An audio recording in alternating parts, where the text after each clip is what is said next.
I did the first commercial real estate website in the UK in 1995. And that was the most exciting time until a couple of years ago. NVIDIA chips have got 8,000 times more powerful in 8 years, which is insane. So the machines will do what you want them to do. But how do you design a system that creates a user experience that is fabulous? The workplace is much more now the place of work. So the place of work could be a hotel lobby, it could be a coffee shop. What can someone do in your building that they can't do anywhere else?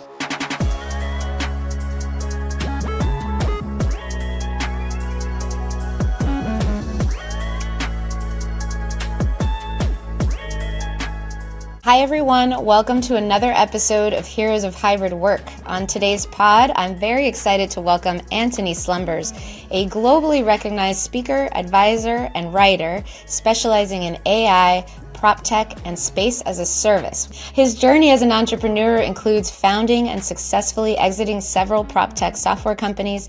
Today, he consults with leading real estate boards, guiding their transformation, technology, and innovation strategies. Additionally, and one of the main reasons we reached out to Antony is that he offers an online course, Generative AI for Real Estate People, and it's designed to equip professionals with the knowledge and tools to harness the power of AI in the real estate sector. Antony is at the forefront of the AI revolution in real estate, and it's why he joins us as a hero and AI insider of hybrid work today. Antony, thank you so much for joining us. It's an absolute pleasure, and thank you for the very nice introduction. Ooh, you're very, very welcome. All right, well, let's dive in. Can you share a bit about your background and journey into generative AI for real estate? What sparked your passion for the field? Okay. Well, as you probably noticed, I've been around quite a long time, so I'll shorten this. But essentially, I spent about 20 years running a series of software companies, and we developed property management software and productivity software. So I spent a long time writing visitor management systems, permits to work, help desk systems, and all this stuff. And we're in conjunction with then the largest real estate company in the UK, who also had the best office portfolio. So all our software was used in some of the most prestigious office buildings in London and around. So that's what I did for a long time. So I've always been interested in this area. About 7 or 8 years ago, I started to get very interested in the whole AI side. And actually, I did a presentation in 2017 at an event called Future Prop Tech in London. And you can find it on YouTube, pointing out, I think, 17 workflows within real estate that were absolute bullseyes for AI. The long and the short of that is almost none of them have been done. And the reason almost none of them have been dealt with is because they are all to do with analytical predictive AI, if you like, old school AI, where you take a lot of data from the past, learn the patterns, and predict the future. And real estate being real estate, mostly we do not have enough data to do a lot of the things that we'd like to do. Now, then come November the 30th, 2022, and ChatGPT got launched, and I've been following the GPTs for a few years because my son is actually been doing a lot of academic courses on this. So I've been sort of holding on to his coattails, trying to understand what's going on. So I've been following it for quite a long time, and then GPT came out, and you realise then that generative AI is a completely different kettle of fish than predictive AI. Predictive AI is an analytical tool. Generative AI is a creative tool. It's in the name. The hint's in the name. You generate new things based on training data. Now that suddenly opens up a huge range of use cases within every building, within every business, every industry, and especially within real estate, facilities management, property management, etc. Because if you're looking at anything that involves text, involves code, involves voice or video or imagery, it is something you can apply generative AI to. And you can do it without being being dependent upon, has our company sorted out all its data and is it in a format that we can use. You can use a lot, you can do a lot with generative AI without needing any extra data whatsoever. So those 13 or so use cases for the predictive AI in real estate, does generative AI make that possible now, since you don't need all the data? Some of them, yes. I mean, obviously, the ones where you still need data, you can't.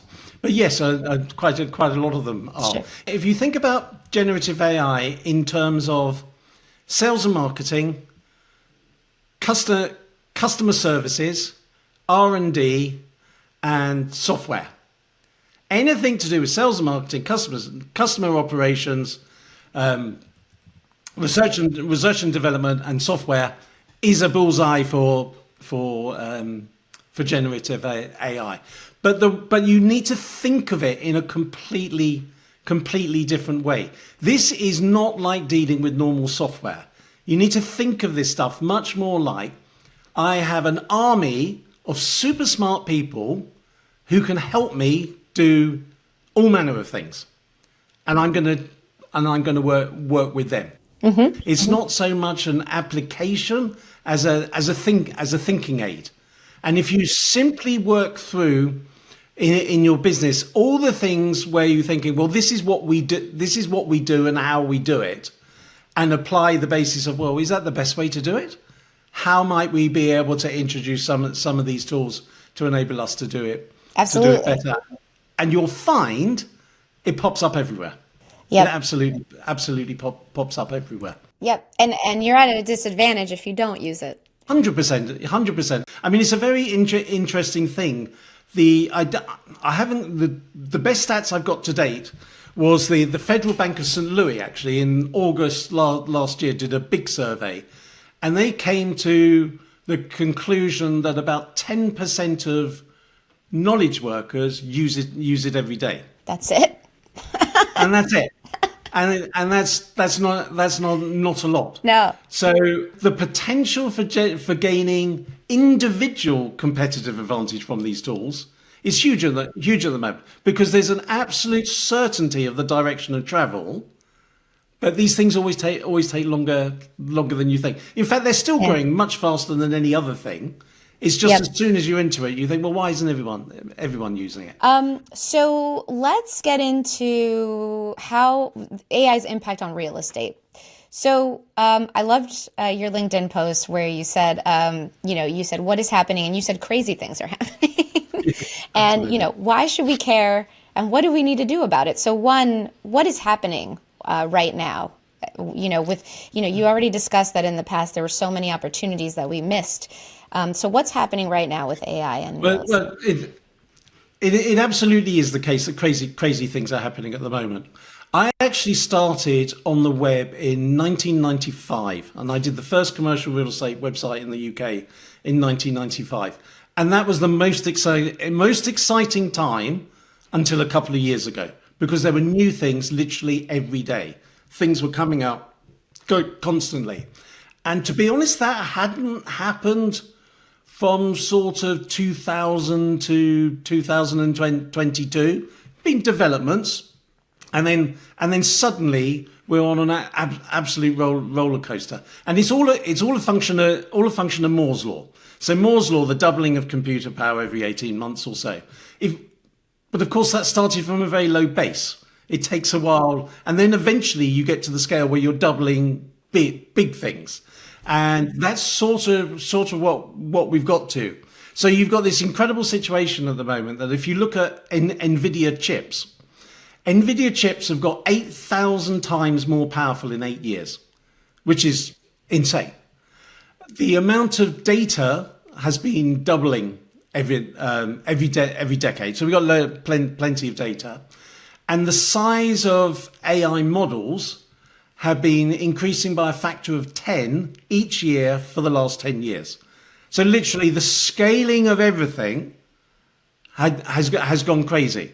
And that's meant we've now got to a situation where things are developing at sort of hyper speed. Yeah. So it absolutely will impact us it will impact our customers, and it will impact real estate altogether. So if you think COVID really impacted on real estate because people realized that actually they did have the technology that meant they did not need an office. Doesn't mean they don't want one, but they didn't need one. There wasn't a necessity to always go to the office to do work. So that's one factor of technology. But when you get to a situation now that we're moving into a world where an individual can be 10x as productive as another individual. And that's where all of this stuff is going to impact. There will be some jobs directly 100% impacted, but the vast majority of jobs will be simply unbundled and rebundled and redesigned to include extra technologies at various stages. And that is going to enable one individual to operate at hyperspeed. It's analogous to when AWS, Amazon Web Services, started for startups. So when I started, before we launched, we had to spend $50,000 on 2 huge racks of servers, install them in our office, connect them up, etc., etc. Amazon Web Service comes along, whatever you want in terms of infrastructure, you can have. And that's what's happening with all of these things. You're going to start to be able to develop things like custom GPTs, because we talked about custom GPTs, which are a form of what people are calling agents. Agents are discrete pieces of software that have a predetermined output and are given the tools to enable them to achieve that output. Now that is going to happen across the board in everything to do with the workplace and facilities management and so on. We are going to be able to optimize so many things that is going to change. Now I don't think, or what I hope is likely to happen, is all of this should enable the industry to provide a better service, to upscale its service. So if you take an example, I was talking to a big multifamily operator over here last year, and they said they had 1,000 pieces of inbound people writing to them each month. And when they did surveys about how do you like us, do you not like us, the number one complaint was you're very slow to answer a query. And he said that's because we get 1,000 and we can't cope with 1,000. But they have now managed to develop a very domain specific, a very guardrailed, bespoke chatbot, which actually deals with 60% of the queries. So, anyone working in a building knows most of the queries are, it's too hot, it's too cold, or the toilets are dirty. That's 60% of what the problem is. So what they found was they could use the technology to offload 60% of those queries, which enabled them with the 40%, which did need personalized input, to be serviced at a level that they never could before. And if you think of a multifamily, so much is about what's my brand, what's my level of service, and will someone leave me? Well, if you give people terrible service, they leave you. If you give them great service, they try hard not to leave you. And that's gonna be a case across the whole FM. I love that, Antony, and it reminds me of something else that you said on LinkedIn, which I thought was very compelling, which is, what if humanity becomes the ultimate luxury, right? And so you've talked a little bit about how you think the human touch will thrive in an AI-driven world. So 60% can be covered, automated by some AI, 40% by a human being. What other use cases are there in real estate? That's a really good one, right? I think, you talked about how we use it personally, and I use it every day, right? But what are the bigger picture impact on real estate, or are they more of these individual moments that you talk about? A lot of it is going to be individual moments that cumulatively add up add up to making a big difference. So, for instance, if you're running events, say you're running a flex space, and you're running events, these things can be incredibly helpful in helping you design an events program.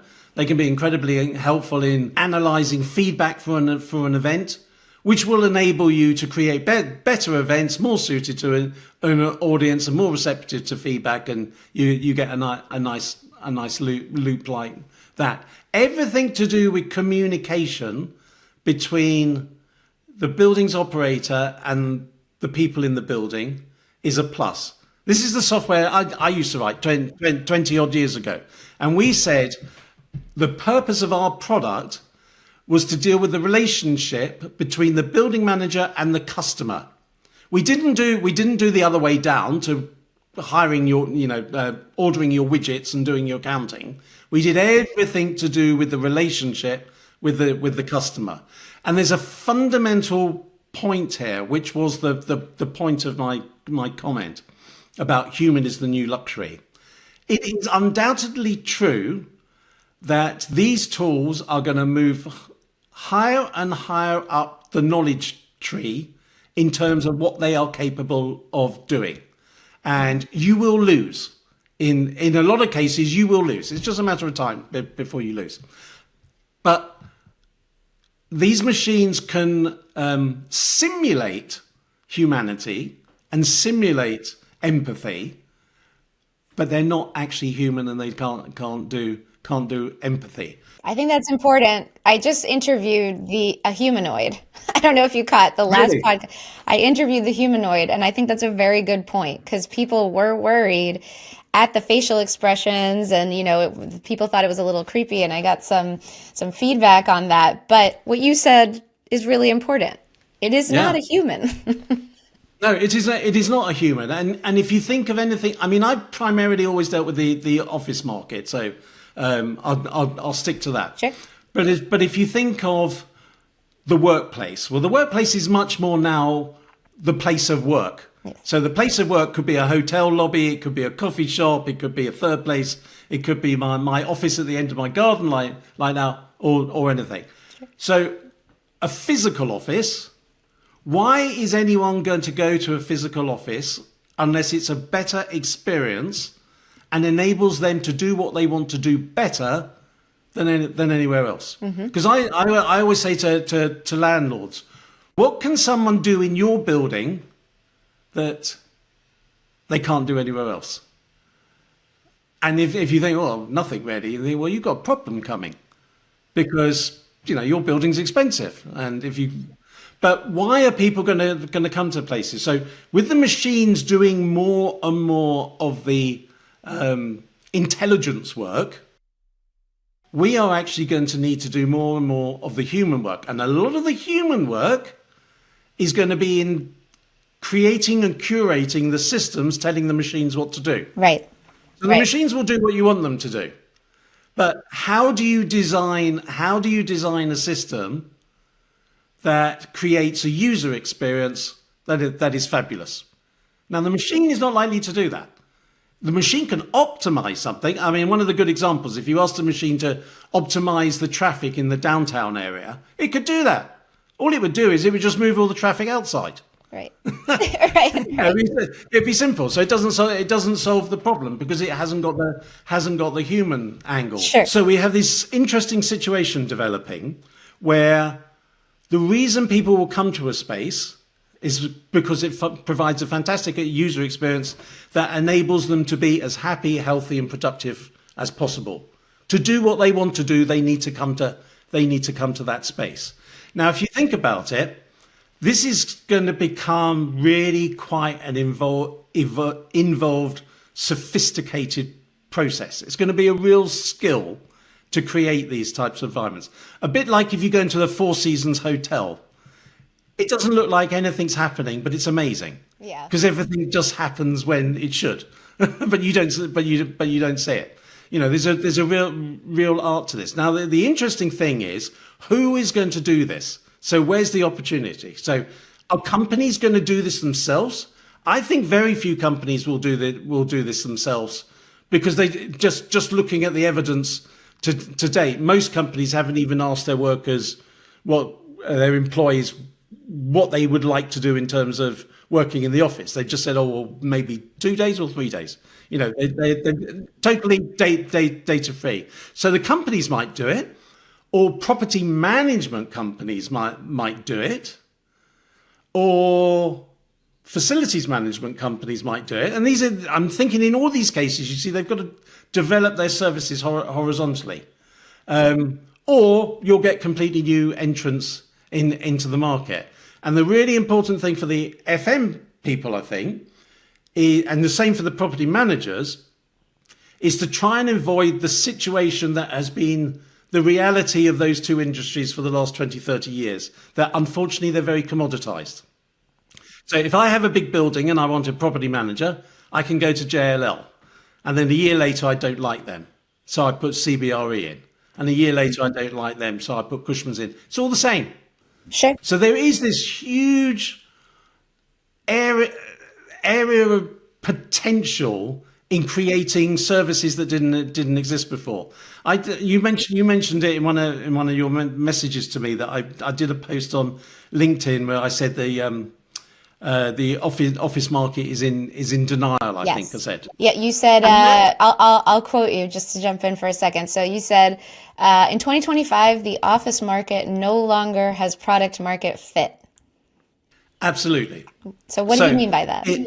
Well, in April 2020, so right at the start of COVID, because I'd been writing about space as a service for a long time. Just a quick diversion to space as a service then. Yep. So I started writing about this in 2013. And I think I was the first person, I don't know if I invented it, but I was certainly the first person to evangelize for it over here. Now, the idea of space as a service is twofold.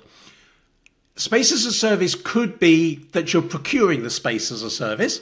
You're buying space for an hour, a day, a week, a month, a year, 10 years. Mm-hmm. But the much more important point is creating space that provides the software and services that enable the person in there to do whatever it is they need to do as effectively as possible. Sure. So the whole point is to think about our employees are really expensive.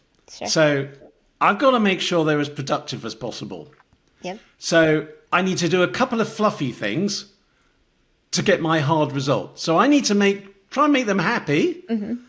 I need to try and make them healthy, because it's only if someone's happy and healthy that they're likely to be as productive as they possibly can be. Correct. So you can take a pure free market Adam Smith approach that all I want is the productivity, but I need to make someone happy and healthy. And being healthy means putting someone in the right environment for the job they need to do then, so they can operate at maximum cognitive ability. We've known this for years in buildings that, landlords tend to have a romantic idea of how great offices were before COVID. Not everyone, but most people hated the office before COVID. They hated cubicles, they hated open plan, they hated too much noise, they hated not being able to find meeting rooms. They hated all these things which stopped them being as productive as they could. Yeah. And the reason they don't have product market fit is so much of the market is thinking, well, just give it another year and they'll all be back. And they've been doing this for 3 years. And if you watch Nick Bloom's from Stanford's analysis, it's been flat for 3 years. But they still think if we leave it long enough, they will come back. Right. They won't. No. So there's a call here to change. And I mean, it's why, the company that I work for, Skeda, is doing so well, because some people are actually thinking about this experience so that when you walk into an office, you know where you're sitting. Even if you're coming in 2 to 3 days a week, you can have a quiet area, you can have a loud area, you can sit with your group, your team, or you can sit with somewhere else. That you can, see how hot it is, how cold it is, right? With all of this great technology that there is, right, to create healthy, happy employees. So I guess, where does AI factor into this experience of space as a service? How do we use AI to help us with this challenge? I think it comes in because to enable those things, like really nice environmental conditions, you actually need a high-tech building. So if you look at the buildings that are doing really well now, I mean, there's this chasm, isn't there? There's, if you want 100,000 square feet in Manhattan, you will pay through the nose for it. If you want 100,000 square feet in London, you will pay record rates for it. If you want 10,000 square feet in London, well, take your pick. And part of it is those buildings have the technology that enables them to create these services. So it's partly a fundamental technology thing that the building has to be capable of creating these environments. Can it adjust the temperature? Can it adjust the noise? Can it adjust the lighting and all that sort of thing? And then when you've got AI, let's look at two ways of it. As I said, on the generative side, there's all manner of ways that if anyone breaks their job down into the very granular tasks that they need to do to fulfill their goal to enable them to do their job, there will be 30-40% of them that you could do slightly better or easier or quicker using generative AI. The going back to the predictive AI, though, this is where the real estate industry does have a lot of data. So we don't have a lot of data about investment deals because there's simply not that many of them. But if you take a big modern building, it is throwing off a tsunami of data. So we can use that data to optimize so much of this. So if you have the right technology in the place, then you can apply AI to optimize, for instance, your water, your waste, your HVAC systems, because you have enough data to do it. And also you now have enough data to understand, where does Jenny go each day? Where does Antony go all day? What do they want? I always say things fit into three buckets. That there's a bucket of how well is our building working, just physically, how was it? And so that's a physical thing, but you can apply AI to optimize it. How are people using our building? So which areas of our building go to? And then the third one, which is the hard one, which is something you can hopefully get with generative AI enabling you to really catalyze feedback, is what do people do in our buildings? So for instance, if I'm in a building, if I know what you, Jenny, actually are going to do in my building, I should be better enabled to find exactly the right space for you. It's kind of like, when you're served up recommendations to buy things on social media or Amazon or wherever you go, it's almost like buildings need to operate in the same way. They need to know you and understand you to give you the right experience that's going to make you happy, right? I don't care if you have my data, if you're serving me things that I want. Right. And it's a trade. Yeah, exactly. It's a trade that so where do you think buildings are with this trade? Are we getting near, or is it, is this a very future prediction? Well, if we're looking at offices, I think the market is really good for the top 15%, really strong. Because there's simply a shortage of absolutely state-of-the-art buildings. Even buildings from 10 years ago, when you actually look under the hood, are a little bit ropey. So there's a shortage of really good buildings. So you get this paradox. Even if the market demand goes down, you might well find that someone building that 1 million square feet is going to be fine if they build the right building. So I think that top end is going to be very good. I think and those are going to be those are mostly going to be multinational companies who are big enough to do a lot of this stuff themselves. They can have really good people working for them. I don't know if you've ever talked to Annie Dean at Atlassian. Atlassian's an Australian software company, and she's their head of remote, and she's absolutely fantastic. Atlassian are fundamentally a fully distributed company, but they actually have quite a lot of offices, and they have fabulous offices. And they have brilliant interfaces and processes for making sure people are connected. So in the big operations, people are going to do that. Pretty well everyone else, I think will be best served by using flex operators. So, the industrialists of the world. I mean, I don't know if the CBRE thing will change anything in terms of branding with industrialists, but people like that, people who are good, and their job is to create great user experiences. So there's a situation where the top buildings will be in a very high demand, but they will mostly be in high demand to multinational companies that have the capabilities to do all this stuff in-house, and the best ones do it all. Most other people, I think, are going to be best served by actually using flex operators. So flex operators like in industrious, for example, whose job is to create good user experiences or convene, and people like that. Their whole purpose is to build hospitality-focused real estate.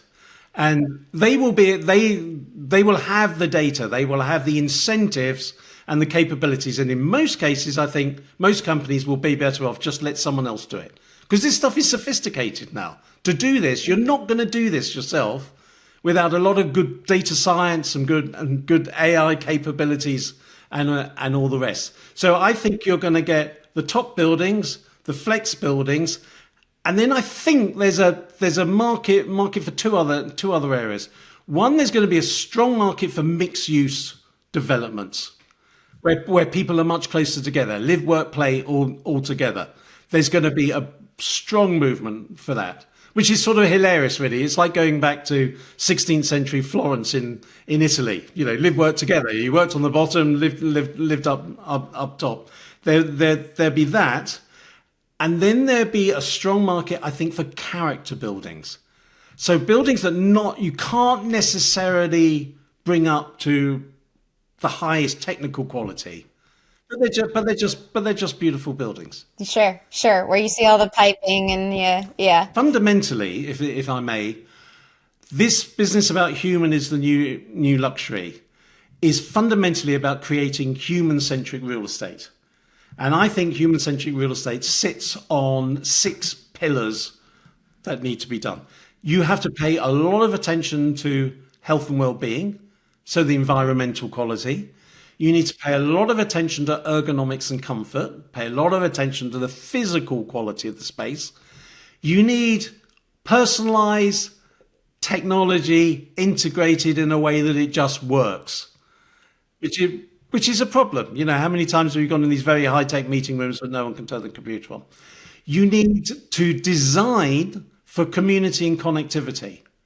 So part of the thing that's going to happen in these sort of new types of buildings is that the operator of this building will know that Antony really should meet Jenny.